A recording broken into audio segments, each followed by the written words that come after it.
Yeah, this was in high Wow. school. We had a Okay. problem. I Yeah. was like definitely that weird kid that had all the car books. I could give a crap what we were learning in school, honestly. Honestly, mostly CAD and just like my physics and my math class was like my favorite stuff. That led into me having to do HPDE to test the parts, right? Oh, of And course. Of course. that was all it took. Like one HPDE, I was like, I kind of like this. Yeah. So now let's see, it's 2025. So this would be your fifth season of Time Yeah, Attack. yeah. Where, what do you think of Time Attack now? Like what did you think of the challenge of Time Attack initially? And now that you've done it for this long, do you think you had it right at the beginning or kind of has the challenge changed through the years?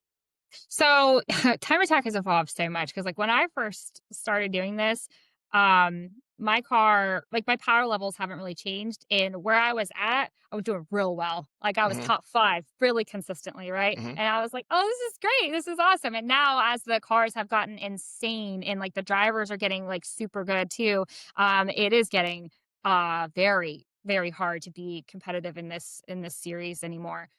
Hello, and thank you for tuning in to the Flatirons Syndicate Motorsports Podcast. This show is brought to you by Flatirons Tuning, your source for any aftermarket or OEM Subaru parts. Be sure to check out our store at flatironstuning.com and stay tuned with Flatirons Tuning.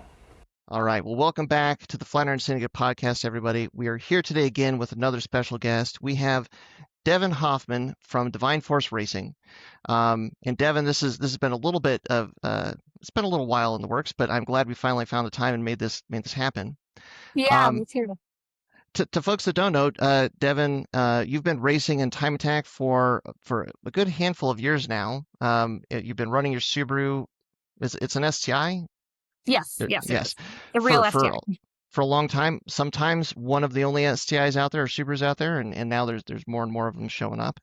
Um, so we definitely want to talk about that. But before we do, I actually want to talk about your day job real quick Yeah. because your day job is as an engineer. And Yes. there's definitely some overlap between car stuff and engineering, but I'm like the first question I have for you is like what came first? Did the love of engineering start and then cars followed or was it the other way around? So they kind of went hand in hand, actually. So, like when I was little, I would hear the noises that cars made, and as even as adults now, like we hear the noise, we're like, "What is that?" Right? So it sparked Hmm. my interest. I would wanna know, like, what is it? How does it work? Everything about it. So I think, like, the engineering kinda started there. So as I was in school, I started to dive into, like, how does this work? Why does it make this cool noise? And why does that minivan not? Kinda thing. Yeah. And that kinda sparked my interest in just learning the differences of, like, these muscle cars versus the turbo cars. And then I kind of got obsessed for some reason. I was like, "I'm gonna build a turbocharger." Like, that was my thing in high school that I was convinced that's what I was gonna do. Hmm. So I went to like CAD CAM and then I started finding out that I could make parts like because I had a student license. So Oh I yeah. could make like even simple brackets, just anything to like help people out and like be relevant and like learn how to work on cars because I had no Hmm. idea what I was doing. This was um, back in high school. yeah, this was in high Wow. school. We had a Okay. problem. I Yeah. was like definitely that weird kid that had all the car books. I could give a crap what we were learning in school, honestly, but CAD and sometimes like the machine shop was kind of cool, but like honestly, mostly CAD and just like my physics and my math class was like my favorite stuff. Uh, um, Okay. so yeah, I Okay. just kind of followed that journey, honestly. And as I progressed, I started like, making parts for teams and people that I started meeting and just to be involved or have them even teach me how to work on cars. Cause like my family, we don't know what we're doing with cars. I don't come from that background, so Okay. people I like kind of did like a service for a service thing. You teach me, I Hmm. help you with this, so that just progressed into me starting to work with more companies, and then companies wanted to test on a car, and I happened to buy the VA chassis that they had, and then Right. that led into me having to do HPDE to test the parts, right? Oh, of And course. Of course. that was all it took. Like one HPDE, I was like, I kind of like this. Interesting. So it Yeah. started the interest in cars started just by how it works, how can you build them, how can you modify them, and then driving kind of came a little bit later then. Yes. Yeah. I never thought in a million years I was going to be a driver. If you would have told me that, I would Hmm. have laughed and be like, no, I'm going to be the weird person designing turbochargers. That's what's going to happen. Well, and Interesting. So the design problem, like that was the first thing that really kind of grabbed your attention of like how can you build something that's different, better, faster, lighter, that sort of thing. Yes. Is that Yes. it? Yeah. So That because you're an engineer and this is still your day job, is that still kind of something that is like for your work life that is a driving force? Oh, absolutely. Like, as I started getting more into motorsports, it was very clear to me, if I wanted to have a full-time or a successful career in motorsports, like even as Hmm. like a data engineer or, doing DAG, something like that, like I would have to quit my career. So I thought about this for a long time. I've tried to balance doing like car chief and data engineers while doing my career. And I've thought long and hard about, do I need to pick one? And like, I can't, because I love Mm, my engineering job. Like I need both sides of my brain. I need to have my engineering outlet like I do for my day job. And I need the motorsports side as well, so I try to walk that fine line for sure. It's tough sometimes, but yeah, I don't think that I would be happy doing one or the other, to be honest with you. I would miss one of them. So they're kind of two sides of the same coin. If you only have one side, it's just you're yeah, you're missing something. Yeah. exactly. Yeah. Yep. So I wonder about the driving part. Like so when you first went out to do an HPDE, do you remember what it was about driving in that way that grabbed you? Like was it the what was it? Do you recall? Yeah, so I was a road Atlanta, with this 80-year-old man as my instructor. Oh boy. And yeah, he was pretty awesome. He's well known for driving Mustangs and doing like all kinds of endurance races. So I was like, oh, I'm in good hands, right? But I'm a little nervous about this. He was so cool. He's prior service, so he's a little strict, and but I love that. Like he's giving me very clear structure of what to expect because I was very nervous because I'm out there on Hmm. 500 treadwear tires. Yeah. And I don't know anything. Like this thing is stock, right? I had a couple like mods from like the one company I started working with just to start out, just like a basic Yeah. AOS to start out with. It was a different version than what was released. So we're going out there trying it.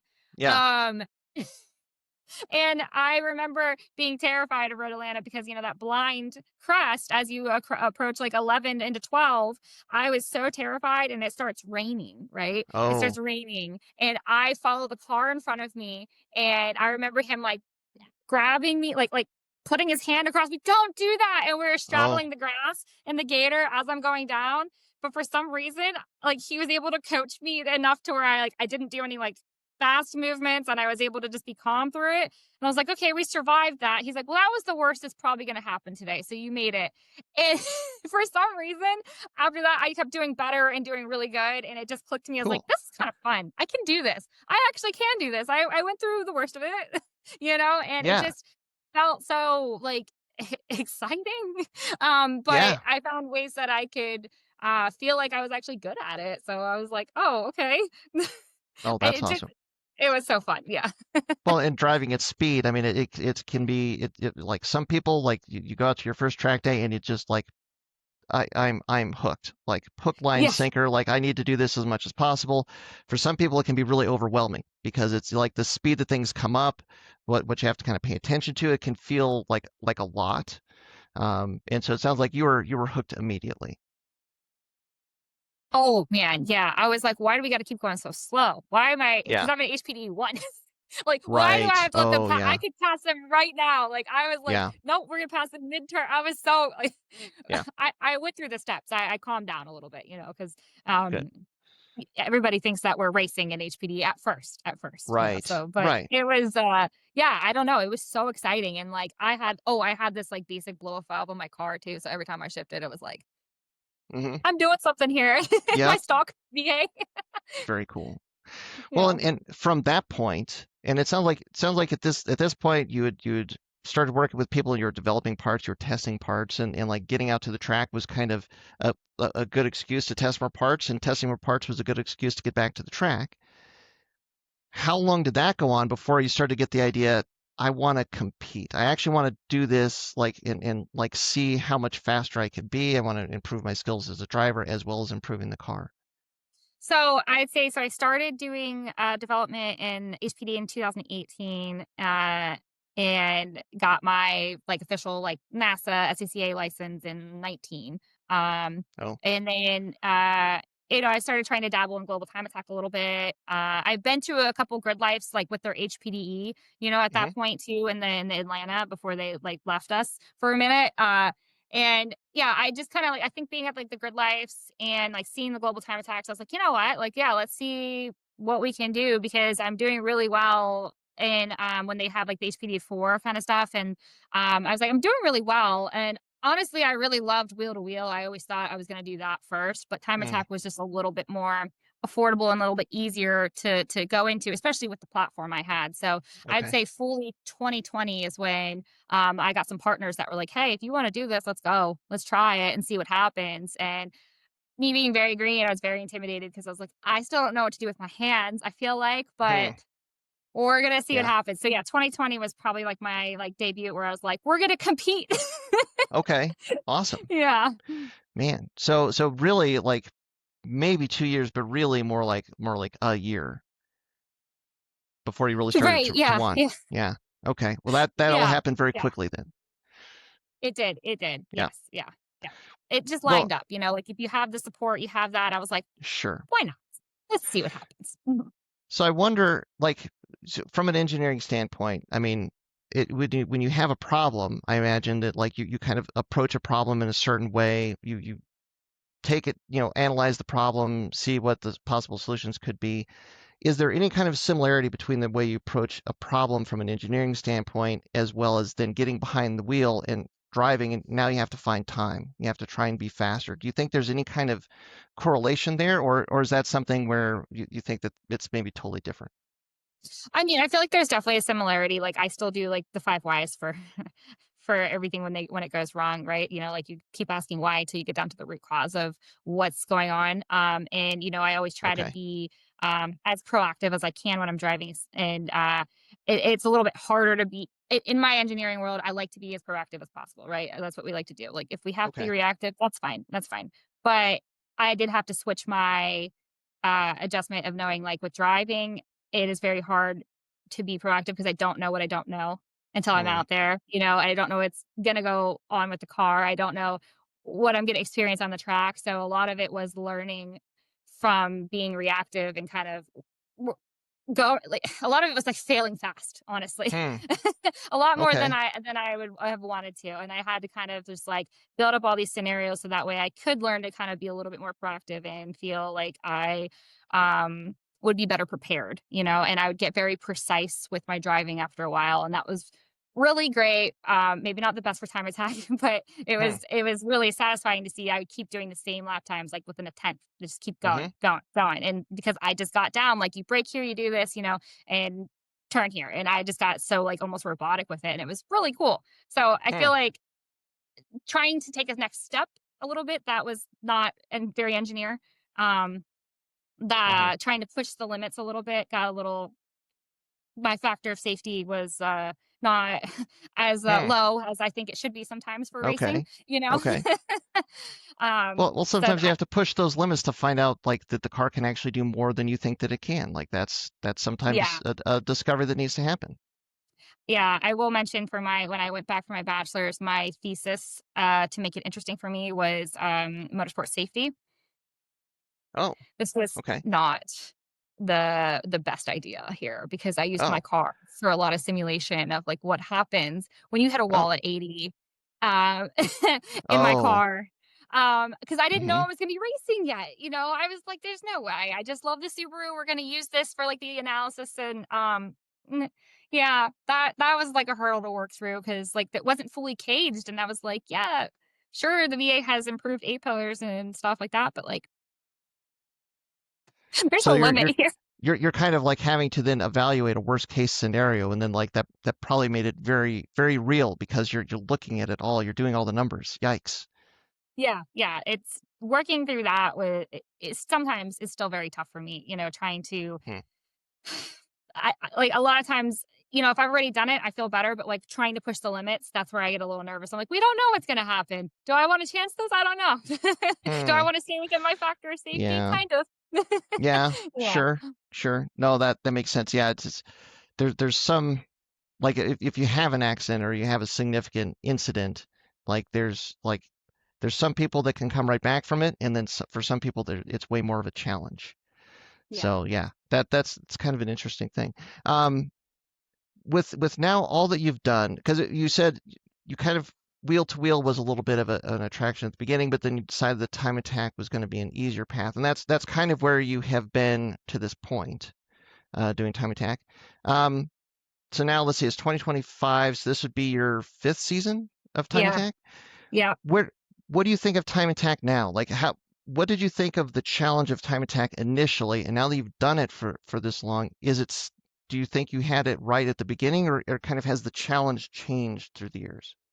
So time attack has evolved so much because like when I first started doing this, my car, like my power levels haven't really changed. And where I was at, I was doing real well. Like I was Hmm. top five really consistently, right? Hmm. And I was like, oh, this is great. This is awesome. And now as the cars have gotten insane and like the drivers are getting like super good too, it is getting very, very hard to be competitive in this series anymore. So I thought about like, do I want to keep modding the car to like keep up with that? Obviously, my driver mod needs to continue too. I have a lot to learn, but it is starting to be like a power thing. So Hmm.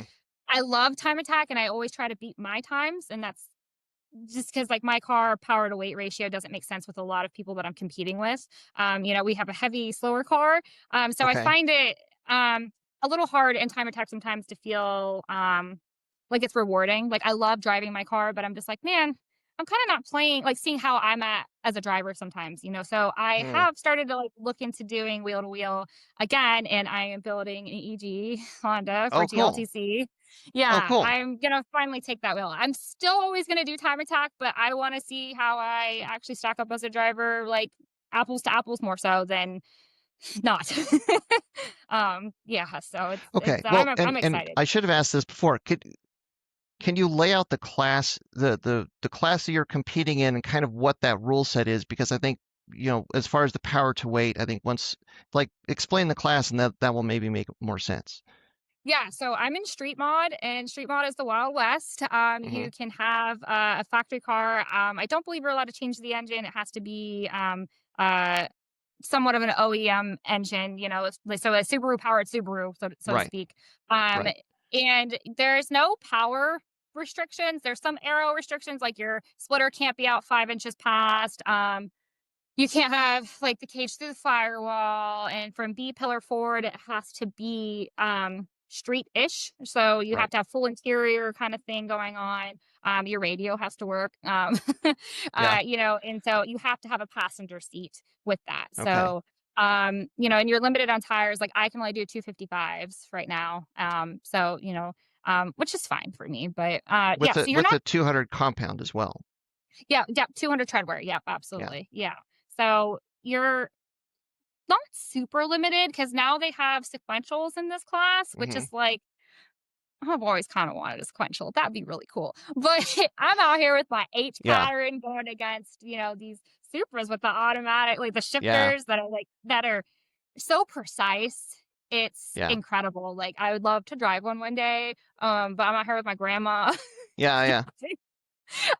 And so yeah, just street mod is crazy. You can have like the 800 lightweight Subarus with sequentials, and then you have my and I love her, but my grandma, like Hmm. she weighs like 3,500 pounds. We have 600 horsepower with an H pattern. We're Yeah. trying. Yeah. It's crazy that I compete against these kind of cars, and it's really cool to see how close I can get to that. But Yeah. I'm also not confused. I want to put the budget into a more apples to apples competition. It's been great to see what I can do with the Subaru, and I love trying to beat my times and get as close as I can to these amazing builds. But Hmm. uh, yeah, I think my money for the driving I want to do is going to be better for wheel to wheel. Mm. Okay. Okay. And that So do class you is power to weight, so for wheel to wheel? yeah, yeah, Yeah. So yeah, that's what's really interesting about time attack is they kind of use the tires as the limiting factor to an extent. Like you can go as fast as you want in a straight line, but you're still gonna have to stop. You're still gonna have to turn, and yeah, you get these 255, 200 treadwear tires. That's all that you get. Best of yeah, luck. And I mean, which kind of makes sense, but it's a weird kind of a weird problem to solve, really. Of how do you make Yeah. the car fast with that limitation? Right. Yeah, exactly. And that's been like something I'm like, do I want to keep chasing that pointy end? Because you can, and I can make her Hmm. very competitive. But for the amount of driving I want to do, like I said, I feel like wheel to wheel is gonna better fit what I want to do. And I think time attack, I'm not gonna give it up because I love driving my Subaru, right? But she's Yeah, never gonna be a wheel to wheel car. That she's gonna stay a pretty time attack car. Nobody's gonna touch her. yeah, yes, yeah. Wheel to wheel is it's a whole different animal. And like racecraft and all of that. Yeah. Have you done any of it to this point, or is it or are you waiting to get the car done before you actually kind of go out there and do your first wheel to wheel? Yeah, so I've got my comp license actually in my Subaru, and that's when I figured out I don't want to to race the Subaru and wheel to wheel because we got Okay, very close, you know. okay, And I realized there's like tapping that happens in wheel to wheel a little bit more than I think that I realized. Even working hmm, for like race teams and stuff, like I thought about it, but it wasn't my car, so I didn't really think about it, you know, until it started happening yeah, to my car. And I have aero on the car, so like when I got like little bump drafted, I was like, oh, there it goes. It's gone. mm, You know, so I think so to answer your question, I've done a little bit and I quickly shifted to I need another car that not that I don't care about, but that can take a little love right, taps. right. And that's built for that. So yeah, I'm waiting now until I get the EG built to do wheel to wheel in that car. You know, and I'm gonna have a seat in like some champ car races here soon in a Subaru actually, Okay, which is funny enough. And to just get a little bit more ready for that because it is going to be yeah. different than that. But I want to get used to driving the Honda because that's front wheel drive. I don't want to get too used to all wheel drive because that's my comfort level, you know. So I will practice in the car I will be racing the most. Right. Well, in wheel to wheel in the Honda with power to weight, I mean, the power is going to be a lot lower, I would imagine. Probably a lot lower. Yeah. It'll be like my So it's first a little bit off-road different. car. Yeah. There can be an advantage in going from a high power to low power because then you're like the speed is not as intimidating. You're just always on the loud pedal and you're just like, come on, let's make something happen here. And the weight difference, I am so excited. I've never driven like a really light car. Like I said, my car is 3,500. She is big. Yeah, We yeah, have power, but we need the power to get going, you know? yeah, So I'm excited to see because like the Honda's going to be a K series. So it's going to be exciting to see like what that thing can do. yeah, for sure. Well, all right. So I have to say, so I see a sim rig in the background, and I got to Yeah. ask, so With a how, Subaru seat. yeah, how has that played into it? Was that part of what got you interested in racing, or is that something that came after you actually started driving for real? How Yeah. are you using that?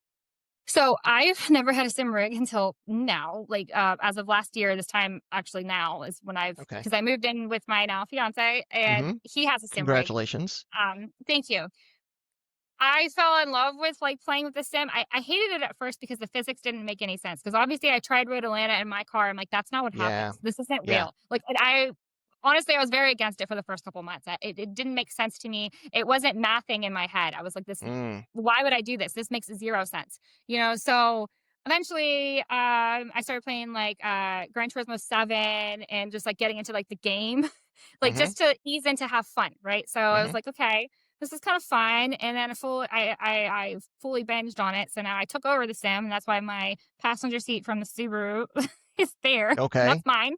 His is in the back. He had to build another Yeah. one. And then I started like doing like the iRacing a little bit, and I'm working with Scott Robinson now to like help me train with it. I was told very early on there's two things you can do with sim racing or with the sim rigs. You can learn how to be good at a sim driver, or you can be Mm, learning how to. It can help you as like an actual driver on the track. So okay. um, I obviously want to transfer it to real world as much as I can. So I've been trying to take lessons for somebody to teach me how to do that. And I definitely think it's helping. I don't think I realized how many bad habits I had sometimes. Uh, Hmm. you know, but having somebody be there with me all the time as I'm doing things, it's helping me kind of unlearn some things that I've taught myself that have gotten me by and doing really decent, you know. Can you give an example of one of those? Like not looking ahead enough is my one Oh, of my biggest things. I used to like, I would have peripheral vision, obviously, and see what's going on, but I used to focus, like, once I got to this point, then I looked at the next point, Hmm. and then how looking ahead has actually trained me to, not only not be as scared of certain turns sometimes, but just feel like it flows more and, like, I'm Hmm. able to handle what's coming at me a lot easier, instead of feeling a little overwhelmed if I missed this one, crap, I'm not ready for the next one, so kind of looking ahead has helped me just like ease into it and it's Oh, okay. interesting. Like yeah. And then braking, I had no idea that I brake like a grandma in traffic when I'm Hmm. racing. I literally, I guess, slowly apply the pedal sometimes, or when I jam Oh, on it, I'm off. I'm on or off. There's like no happy medium. And yeah. then I do trail brake, but I didn't. The sim rig, it'll show like the actual pressure, Uh huh. because I don't have Uh a huh. gearbox in my car, so we're not seeing like what my pressure is actually happening when I'm braking. But like the sim rig would actually show what I was doing, and I was like, oh man, called Okay. out for my brake pressure, and I just it like I said, it's been working, but it doesn't mean it's as good as I could be. So that is very Sure. hard for me to like sometimes slowly release the brake pedal. And I didn't notice that that Oh, would be hard for me. I'm off of it. It's so dramatic. yeah. Well, so then it sounds like so the sim is maybe like a really valuable tool then. Yes, it is. Yeah, it is. I have to be careful though, because when I wreck, I take it for real sometimes. Oh. And it'll Hmm. make me a little nervous when I go to the track. If I've wrecked like 15 times at this one corner, takes me a little bit Yeah. to, like, not think that's gonna happen in real life, so Gotcha. that's a me thing. Yeah. Well, and I mean, it makes perfect sense. I mean, you've got to have, like I said, the risk analysis or whatever. Yeah, you got to be aware of what could happen and just how to make sure that that doesn't happen. Nothing wrong with Yes, that. yeah, yeah. Um, how would you say that it's really helped this year? Because it sounds like you now this is where you've really started using it often. Yeah, I feel like it's definitely helped. A lot of times, especially this season, I feel like I've taken a lot of steps back because I'm trying to, like I said, unlearn stuff that I've constantly did and relearn new things. So sometimes my timing isn't as good as I'd like it to be when I'm out there on track and stuff. But I'm feeling it come, and I feel when I get it right, I can feel how much smoother it is and less chaotic it is, like I was doing before. And Yeah. I'm understanding kind of more of what I'm making the car do. Like I'm understanding, like, am I inducing too much understeer by doing this? Am I not allowing the car to point where I actually need it to be, and I'm forcing all the, am I increasing my tire wear because of how Hmm. I'm driving? And yes, I am. So Yeah. it's Okay. it's kind of cool though to see it because like now I'm like, oh yeah, that's why. Hmm. Um, the more practice I get, like doing that on track obviously is helping, but I do feel like, there's been a lot of steps back this year. Like oh man, it's been a tough learning curve. It's so Yeah. frustrating, but it's With the good. car this year or No, the car's fine. It's just me trying okay. to like adjust my driving a little bit. I've been slower at some tracks than I have this year, more than I'd like to have been. I think I've only beat my time one time this year. Hmm. I've been like a second off. Road America, I struggled so much because that's when I really started to like try to do the braking thing a lot better, like not Oh, ease okay. off the braking, and I butchered it all weekend, and it was Hmm. so embarrassing. I think I was like 8 seconds off of my time, and it was just Hmm. Well, frustrating. but it sounds like you maybe had a better idea of where that time might have been lost because you now had the perspective of, the sim racing overlaid with the actual race car and like how one it was kind of working in one place but maybe not in the other or hard to apply in the real world environment of the race car. Exactly, yeah, and I get to kinda, like, debrief and be like, "Here's my thought process of what I'm going like, when I'm going to this turn of Road America, this is what I'm thinking about, and this is what I keep doing, and this is what the car keeps doing in turn," and trying to work Hmm. backwards to, like, okay, well, even though the sim isn't real life, like, how did we apply the brake pressure here before, Like, am I still just jamming off of it? Yes, I am, because it's a bad habit. It's a hard habit to break. Hmm. And, just, like, easing into things like that and just kind of just being really aware of, the inputs I'm making. Hmm. Uh, and like the next race after that, I saw great improvements in certain areas, and I was doing it more, but I think it's just gonna take some time to unlearn the bad habits. Sure. Because when I start getting in the traffic and stuff, go right Mm. back to what I used to do, and I'm like, no, no, Hmm. undo that. This is traffic on track, Yes, sorry, with yeah. the real car. Yeah. Yeah, Yeah. because then, you get a little flustered because then you're trying to go around somebody. I'm not thinking about my driving technique right now. And I also kind of get excited when I get in traffic a little bit. I'm like, yeah, because like Mm. it's a little wheel for me, but I'm like, Hmm. bad for time attack, fun for me. Yeah. So, all right, I'm going to make a guess, and forgive me, but it seems like I would guess that you're an analytical type of person, like just based on the engineering side of it, and kind of how you're describing like when the car's working, when the car's not working. It sounds like there's a deep level of analysis that's constantly going on. Yes.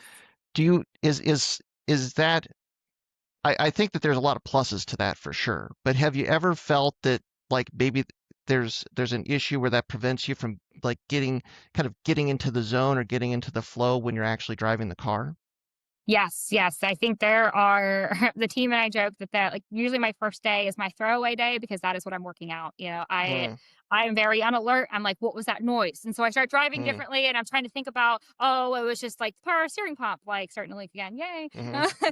Or like just like trying to analyze what it is before I go because like I'm very aware of not trying to ruin any of my competitors' laps by leaking anything, not trying to have my car doing more damage to it if something's wrong. I'm very aware of all the things that are going on as well as my lap time. And it does, I think I start driving like maybe 7/10, at that Mm. point, maybe, Is so it yeah, my first day is to get past that. is it like just because of all the distractions and all, like you said, all the new sounds, all the new bumps, all the new rumbles, that you kind of have to kind of get used to that new background noise before you can kind of like start pushing that away and just focusing on driving?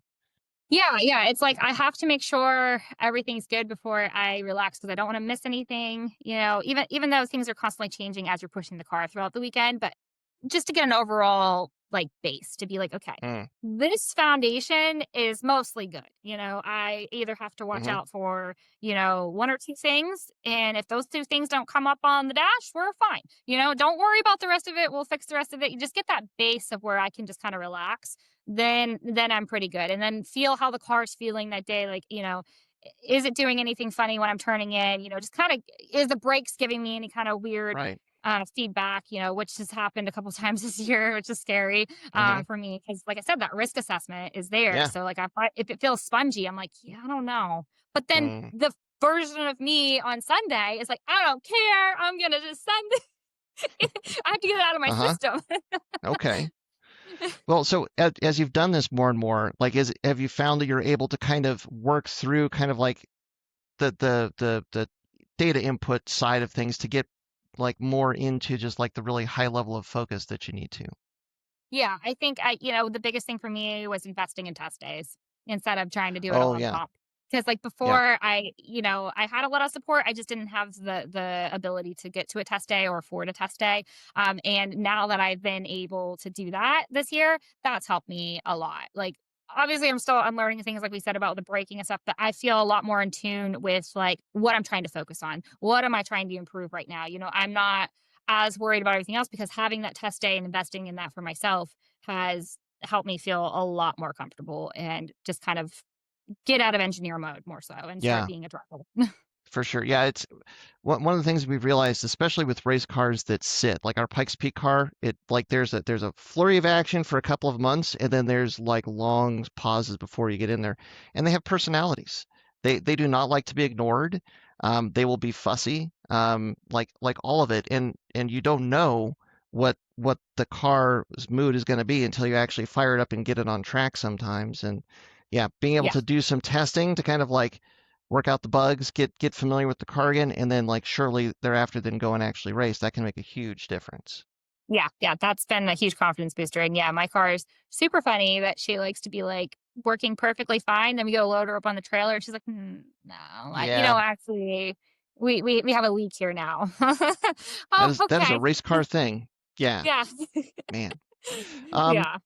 well, and well, I guess how much prep work does it take to kind of to compete in time attack? Like maybe you've been doing this for a number of years, so you know what is involved with time attack. And now thinking of going to wheel, like I guess first part of the question is how much prep work do you have to do, like especially if you're doing a test day, and then like for wheel to wheel, do you think your preparation is going to have to be more significant? So luckily for me, like working with a lot of teams, like pro teams that do essentially, wheel to wheel, longer races than what I'll be doing. I'll be doing a sprint essentially. Mm, I'm pretty good with the wheel to wheel part. I have my checklist that I've used for them. I have what I'm going to use for me. That's going to fit really great. I've mm, been a little lazy sometimes with my time attack car, unfortunately. I have my ups and downs with it. I'm not as strict as I am when I'm like working for the team or prepping somebody else's car sometimes with sure. the Subaru, so sometimes I wait until the week before to start looking at her and nutting bolting when, like, usually for, like, the team's car, as soon as the car comes in, we're nut and bolting it already, we're going through everything, like, we're pretty on top of it, right? So wheel to wheel, I feel like that's gonna fit in a lot more for me just because it's just I wanna say what I'm used to, that's just Hmm. the flow that I'm in with that. I'm trying to make myself be in that flow with my Subaru now because it doesn't need as much sometimes. Like, yes, I still nut and bolt Right. it, change fluids, make sure it's good, but she's pretty low maintenance, especially Hmm. now, like, that I have this new motor from Turn-In. She is so low maintenance, it's fantastic. It's, like, Hmm. dumb stuff that's failing, like, it's, like, the engine harness, because like, so many engines have been in and out of it, like, it's Oh just yeah. gotten a little some pins are out of it. It's gotten a little abused. So now I have a new engine harness and I don't have to worry about it. It's just little things like Yeah. that that are happening with the car, but nothing big anymore. So, uh, but I'm still trying to be more disciplined about, like making a run, getting her up to temp, making sure everything's fine, doing a little test run here and there before we get ready to load. And yeah, so I'll be ready Well, for wheel to wheel though. oh, well, it sounds like for sure. Well, and maybe the best advice there is like develop a checklist. Like especially, if Yes. as you start going out to the track, like try and have a list that you're consistently checking the same things. If you run into a problem, you're like, I should have checked that before, add it to the list. Yeah, we have a checklist for even packing now because, like, there's Oh been a yeah. couple times we camp, so there's been a couple Hmm. times where, like, we've just always assumed that we know what to do. And like before I moved in with him, it was great. Like I lived about 10 hours away. I would drive up here. We'd like work on the car a couple days before and then head out to the event. But like somehow we remembered everything, even though like being super sleep deprived and Yeah. driving all that. Now that I'm like living here, we're a little bit lax. So I'm like, okay, we have a checklist for the car. Now we need to have a checklist for what we're packing. Yeah. Oh yeah. Man, I think if I had to generate a list, it would be a more accurate list of the things that I would forget than I would remember. I don't know. Got to work on that. Yeah. Yeah, we have now like a separate tool bin that's already packed, ready to go. So we bought double of a lot of stuff just so it's Mm, already there and we don't have to yeah. worry about it too. The Subaru has its own bin ready for the track. We don't touch it and we use all the extra tools we have in the garage for that. So that way we know it's there. We still check, Nice. but like just so we don't have to worry that we're borrowing from here and there constantly too. Yeah. Anything you can do to remove the stress so that when you get to the event, you've got what you need. You're not going to have to Yes, like scramble for things. You don't have to go like, why didn't I bring this? Which is what I usually do. exactly. Yeah. Yeah. Very cool. You mentioned the engine. I got to ask. So this is because I just talked to Clint about the Yes. 2.3 liter D-stroker because we're using a variant, not exactly the same, but a variant of it in our Pikes Peak car. What were your initial thoughts? What are your thoughts now after running it for a bit? I like it. It's crazy that you can like rev it out so far, honestly, and like the power just keeps going. Like Yeah. I thought that was pretty insane, honestly. And I like it. And I don't know. I'm excited to see what we can keep doing it as my driving improves a little bit here. But so far I'm very happy with it. I'm very happy with the power level we're at right now too. That seems to be very happy sweet spot. We're only at 600 at the max right now. And I Hmm. know like Michael Amick and them go like faster, but like for me right now, this is like a perfect sweet spot. We're happy. The car's happy. I'm happy. We're good. Yeah. I mean, for us, I mean, usually we're in like the 450s, and it's just so fast. I can only Yeah. imagine with an extra 150 horsepower.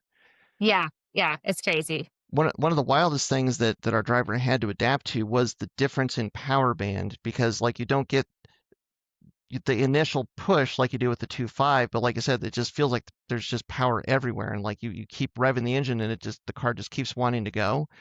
So much so that it was actually unsettling for a little bit because it felt like a runaway train until you shifted, and then you're back on the runaway train. Yeah. Yeah.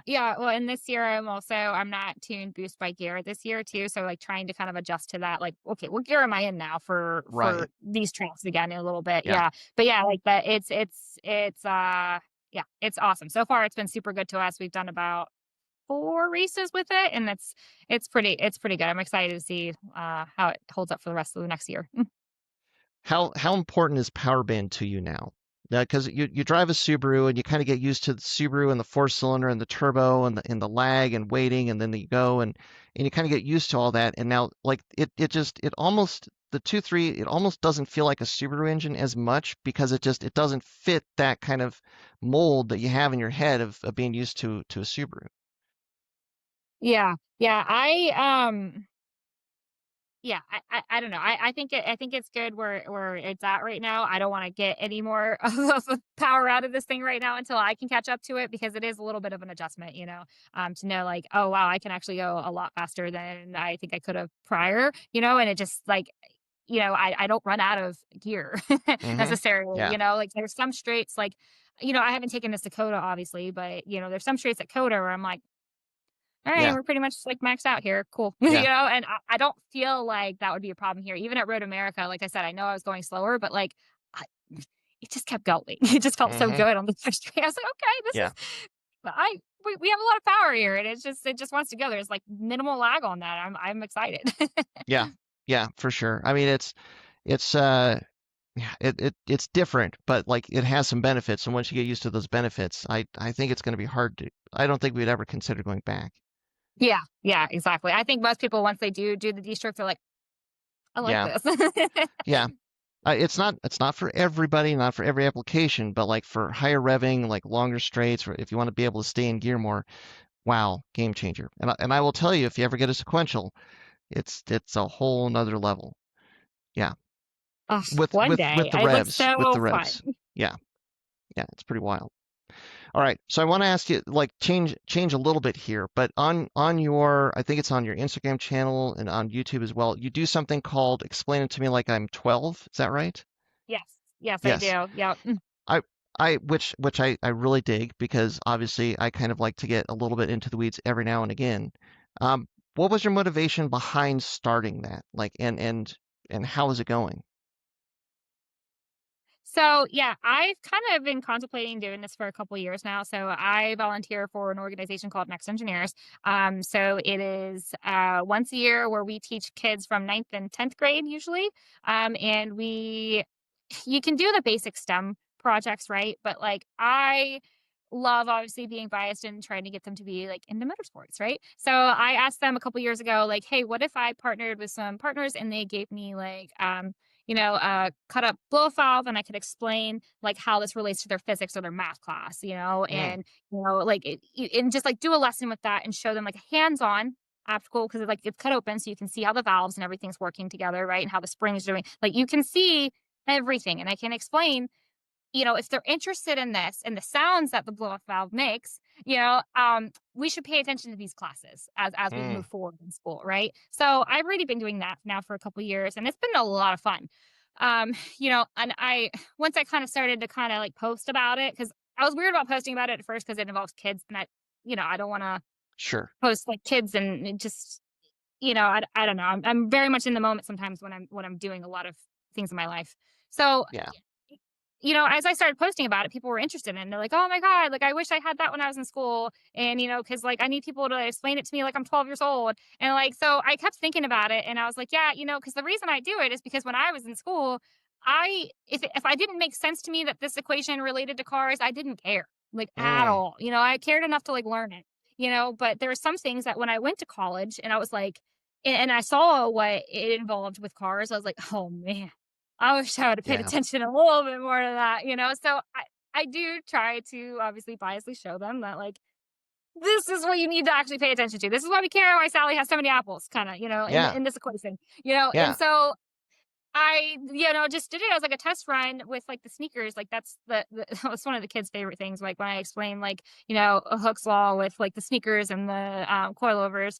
I did it as a test run and people loved it. It actually did Hmm. way better. I know my following is not the best, but it did way better than I thought it was gonna do. And like the feedback I got, people were like, this is actually really informative. Like I showed this to my kids. I learned something even. And I started thinking about it. I'm like, yeah, well, not everybody is an engineer. And I think even some engineers make some concepts a little bit more complicated than they need to be, especially when you're trying to learn from it. Like Yeah. the stuff I'm covering in my videos is not the end all be all to those concepts, but it's enough to start building off of it, right? We're starting to crawl off of those. And a lot of people Yeah. miss that crawl. They're like, I'm here on the technical side, but I don't know why. I miss the building block side. So I find it's really kind of fun. And it even challenges me sometimes to be like, wait, but like why? And I have to Hmm. like break it down even simpler because if you can explain it to somebody that's 12, then you actually know what you're talking about. That's For also what sure. I've found out. Oh yeah. Oh yeah. Well, and it's you're basically like you're forging that connection, which I think like for kids. So I have two younger kids, and to get them interested in something, to be able to relate it, like here's the homework that you have to do, but to relate it to something that they're interested in, that's the hook. Like all of a sudden it's like, wait, oh, there actually is a purpose to this. This actually can be helpful. This means something. It's like, oh, okay, well, tell me more. And like, if you love cars already, that's great. But like, yeah, for Yeah. kids, it could be other things. But yeah, that's brilliant. It's been a lot of fun because, like, I, kind of do instead of just doing like a death by PowerPoint kind of thing. Like, I had funny videos in there for them. Like Hmm. the one I just did of like the spoilers. The one video I have of the drag car, having too much lift and basically flipping over. Very Hmm. dramatic, but it gets the kids to be like, "Oh my god," and interested in it. But like at the end of it, along with like my partners being able to supply me with the car parts so they could touch it and have interactive stuff. I usually have a couple race cars come out, so Hmm. Alan from Thunder Bunny has been really great for the last couple of years. Him and Laura come out with the cars, let them sit in it and rev it like real race cars. Oh boy. This year we had Alan and them again, but then we invited a couple other people into it, like a full tube chassis car too, so the kids got to see everything without body panels. Wow. And that makes it a lot of fun because then they start thinking it's so rewarding when they go out and they're like, oh, because it doesn't have the body panels, it's not really aerodynamic. Now it has so much drag, right? And I'm like, Mm. wow, you Hmm. so happy, They're and they're it's just getting like it. happy yeah, to see them click and they're like, you know what? That's actually really cool. And, obviously I'm all for like getting like the younger females involved in it, but just even seeing like the younger people involved in motorsports at this level is so exciting because it's gonna save us. It's gonna save us to Hmm. have it keep continuing, So yeah, I'm pretty excited to keep doing it. I do find it hard sometimes when I'm doing these videos of like trying to break some of it down even more. And I try to keep it Yeah. very like algebraic but accurate because sometimes I'm like, okay, let's not overcomplicate it because I started overcomplicating it. Like there's a couple topics I talked to like Mike Kojima about, and he's like, wait, we're over engineering this. Mm. No, we got to go back to the algebra part. And I was like, yeah, we do because like they don't know algebra outside of 12th grade, Right. usually 12 years old, usually, Yeah. and that's kind of challenged like me to like be like, okay, and revisit a couple things and just simplify it. It's been fun. It's hard to make the videos in like 60 seconds, but For it's fun. sure. For sure. Well, and the cool thing there too is, math can be intimidating. Yes. Especially if a kid is not 100% comfortable with math, which is in this day and age, I would say is probably average. Like it's normal for math to be a little bit intimidating. But if you can explain the concept in a way that is not tied to math, so that they Yeah. can kind of picture and visualize, oh, this is why this Yes. happens, this is why this works, this is why this does what it does. Sometimes that can be the window into like being less intimidated by the math because I picture why this works. I know why this is. Let me try and then understand why the math shows that this is what actually happens. Exactly. Yeah. Exactly. Yeah. Like for the coilovers, like I'm like, this variable is this spring right here. And they're like, Hmm. oh, okay. Because yeah, like sometimes even just a simple algebraic problem looks a little hard for them and like they don't Hmm. understand like why do I care about K? I don't care. I don't Right. understand it. I don't get it. And then they're seeing all the conversion rates of the different spring rates and it's just like it gets overwhelming, and I get that, but when you see it like that, they're kind of like, oh, that's not that bad. It's actually not that Yeah, bad. And then you right. can build upon that. Yeah. And if you can actually see like why it's important or why it's helpful or why it can actually make the car faster, then you're like, okay, it is worth me putting in the effort to figure this out so that I can make the car faster. Exactly, Yeah. exactly. Yeah, being able to tie it into like something they're wearing, like such a sneaker sometimes. You can't always have a fun reference like that, but like Hmm. when you can, it really helps them because they were like, "Oh yeah, I don't want to wear Vans if I'm going trying to do this." I was like, "Exactly. Yeah. You don't want to see hard and like that every time, right?" Right. Very cool. So yeah, it's fun. Well, and you mentioned so like how many what is the ratio of boys to girls that you're seeing? Like, do you think that there's more like it's becoming more normal, more acceptable, more common for girls to be just as interested as the boys in all of this driving stuff and engineering stuff? So the first couple times that I've done this Next Engineers summer camp specifically, there was not many women or girls. Sorry, there Hmm. was like I don't know 2 or 3, and I was like, nah, man. But like nonetheless, like I want to educate and have people out there anyways. I've had Hmm. plenty of like guy interns. I'm here for it. I'm here for helping people learn and get into it. But I've been pleasantly surprised of the last session I did this year. There was like almost half were females, and I was like, "Oh my god, they're so interested! I'm so excited!" Like and they're actually like really good at it. And it's funny. One of the girls is like, "Yeah, I took an aerodynamics class. I didn't really get it." Hmm. And because she doesn't care about planes, which is okay. Like that's the examples that they were using. Like I think planes are cool. I also went to Embry Riddle, so I'm a little biased on that also. Hmm. But but she doesn't care. But she thought like this Miata was the coolest thing in the world, which I'm loving that she loves like the pop up lights Miata. I'm like, Mm. that is. I'm like, okay, Motorsports is coming back. I did not expect that from you, but okay. She wants to learn to Whatever drive works. manual just so she can have it. And I'm like, we have hope here in our youth now. But it is exciting to see like, yeah, more girls are like, oh, I'm actually interested in it because you explained it and I care about wanting to build my dream Miata. Hmm. Or go do spec Miata. Cause she even talked about like, yeah, it'd be really cool to make them like faster, when she's watching spec Miata on TV. I'm like, or MX-5, yeah. And I'm like, Hmm. oh, yeah, that's great. Okay, Very I'm cool. so glad this is like working for you. Um, Yeah. yeah. Of course, a lot of them are like into Formula One, which Mm. obviously all this applies to it. But like when they get to see how it affects everyday cars, Yeah. that's when they're like, oh, this isn't as far away of a goal as I thought. Yeah, Formula. It's interesting the surge with interest in Formula One. It's wild and it's very cool, and it's getting a lot of people involved in motors or interested in motorsports. But it's really interesting that it's grabbing people at the very pointy end, the highest of the highest levels, and then like I just wonder how much will trickle down. I mean, obviously you got to start somewhere. You can't just jump into a Formula One car. So I'd imagine that some people that want to try it out, maybe the go-kart, Miata, whatever, but yeah, it's very interesting how like that's kind of like Formula One is kind of mainstream now, which is weird. Yeah, no, yeah, it is. And so I'm like, that's like kind of the highest level, but okay, I see the appeal, but Yeah, we should start here, but that's okay.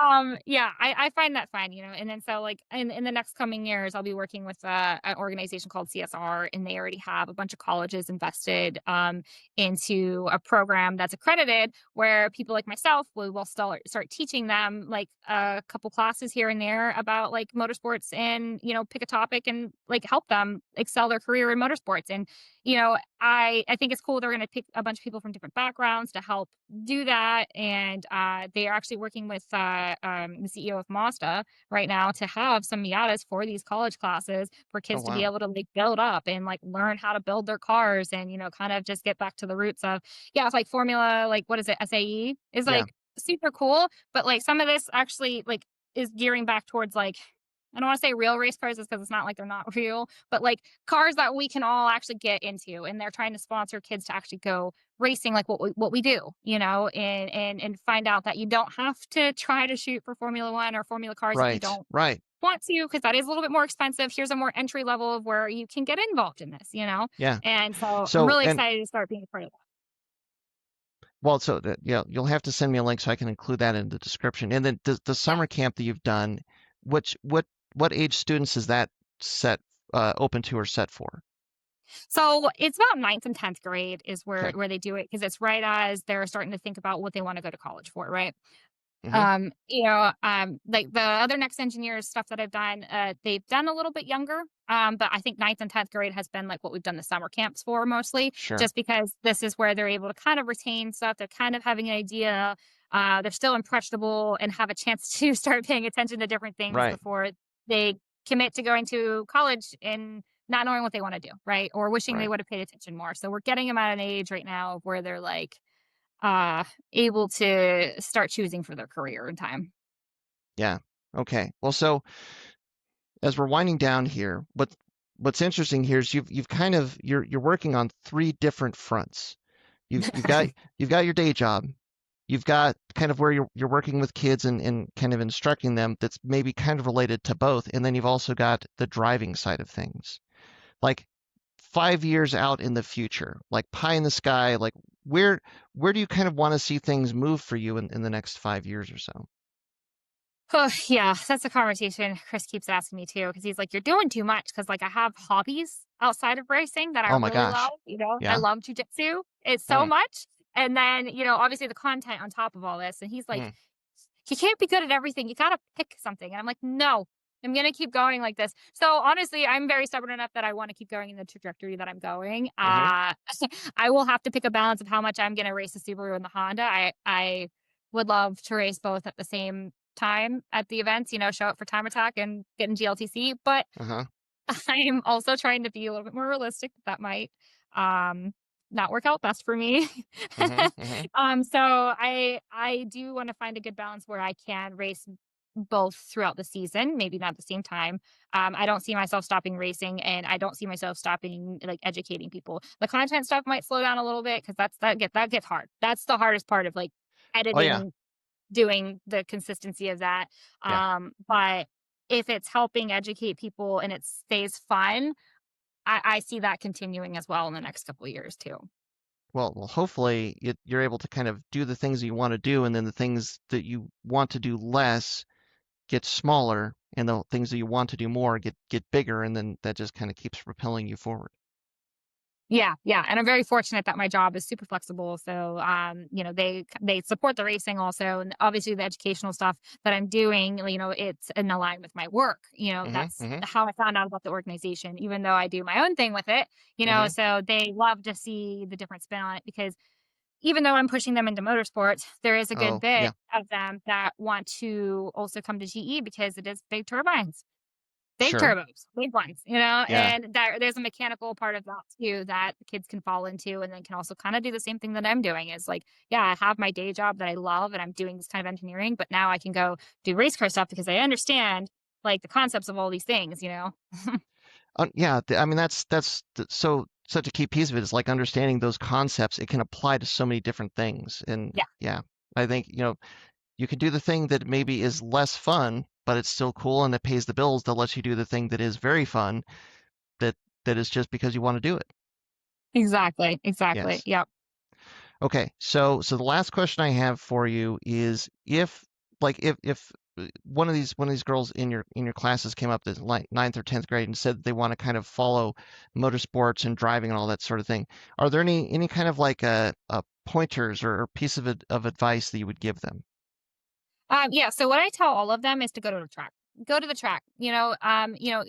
Start getting involved, even if you don't want to work for anybody at that point or volunteer. Just go talk to teams. Go see it. Go actually be there in that environment. Because when I tell you that that's when I showed up telling people like, "Hi, I want to help you," and got stuck in a fire bottle position for a while. Like I Mm-hmm. still learned a lot, and you kind of get to see what you want to do and what you don't want to do, right? And you get to learn so Mm, much along the way that in person experience. I don't think there's a substitution for it, And I think just getting out there and showing up to the track, meeting people, trying different opportunities, even if they're volunteer or intern work, that's gonna like really set you ahead of being like, okay, I know what I want to get into, and even help you find a path, and just kind of like start building within the community that you want to be a part of. And I find that to mm-hmm. be the biggest advice I can give them that can fit like anybody really. For sure. That's a great piece of advice because it's not all just getting behind the wheel and driving. There's so many pieces to the puzzle, especially like at a race weekend. I mean, heck, there's corner workers, there's people that are organizing the events, there's the instructors, there's the mechanics. There's so many moving pieces to the puzzle. You don't get a sense for all of that unless you're there actually present and watching it. And certainly something might grab you more than the other thing, and there's nothing wrong with that. And then you can pursue that and just see where it takes you. Yeah, yeah, it's been super rewarding. Yeah, because I thought I knew what was involved into like a wheel to wheel team, and there's been certain positions I've been able to get myself into, especially like in the IMSA paddock, and I'm like, I Hmm. know nothing. I know nothing. This is amazing, you know. Hmm. So it's really exciting to tell them that because I've seen like one of my interns like he did that like he reached out to me and was like, hey, can I follow you along on your team, and I'm interested in this. I'm like, sure. And we gave him some like intern jobs, right, you Hmm. know, and but he was able to like do them, figure out what he really liked, hone in on it, and get like professional jobs with like Formula D and stuff like that. Like that's, you know, and he's going back to the race car stuff, but I was just like, wow, that's so cool to see how much that advice actually helps, like, you know, and Hmm. how much that actually, like, works for some for people, like, I know it works, but just seeing it real time, you know, was really Right. rewarding, Right. honestly. Well, because I mean, being at a race weekend, being involved with a race team, like it's kind of a unique thing that you can't really fully understand really all that's involved and what goes on day to day until you're actually there seeing it or doing it. And then once you kind of know what's involved, like that, just that will give you a little bit of a leg up because you could plug in and like the things that would be surprising to other people are just not surprising to you because yeah, of course, race team. Yeah, this makes Yeah, sense. exactly. Yeah, yeah, Yeah. I had this one girl, she's about my size, and she was like, "I wanna do car chief and, like, all this other stuff." I was like, "Cool, cool." And she wants to do it with, like, Porsche, and so, you know, Porsche to, like, torque the wheels on those things, like, torque wrench is almost as tall as me. Oh yeah. And she was like Yeah. she's like, "I have a bad back and bad shoulders." I was like, maybe we should do data, you know? Well, But, yeah, you something know, else. Yeah. or find a way around it. But that was really eye opening to her. She was like, even if we find a way around it, I don't think I can do that all the time. And I was like, that's important to know before you commit to Right. like wanting to do this. Honestly, it is, you know? For sure. For sure. Man, that's just good life advice all around is like the more that you can get a sense for what is involved or what it's like to really know what you're getting into before you get into it, is better. Like if you get the opportunity. Yeah. Well, Devin, so where can people find you at Divine Force Racing? Where can they find out what you're up to? So I have my website, divineforceracing.com. And then also Instagram is probably where I am the most consistent posting about like what I'm doing, what my schedule's like, and what events I'll be at. Brilliant, brilliant. We'll follow you along there, and best of luck for the rest of the season. Excited to see how it all comes together for this season, and man, wheel to wheel. That's going to be cool Yes. for next year for sure. Yes, Absolutely. Thank you so much for having me. of course. Thanks for making the time. Thanks for the conversation, and thanks everybody at home for listening and for your support as always. And until next time, stay tuned with Flatirons Tuning. Thanks everyone for tuning in to the Flatirons Syndicate Motorsports Podcast. Once again, we'd like to let you know that your support is what makes this show possible. Be sure to check out our online store at flatirons.com for any of your aftermarket or OEM Subaru parts needs. And as always, stay tuned with Flatirons Tuning.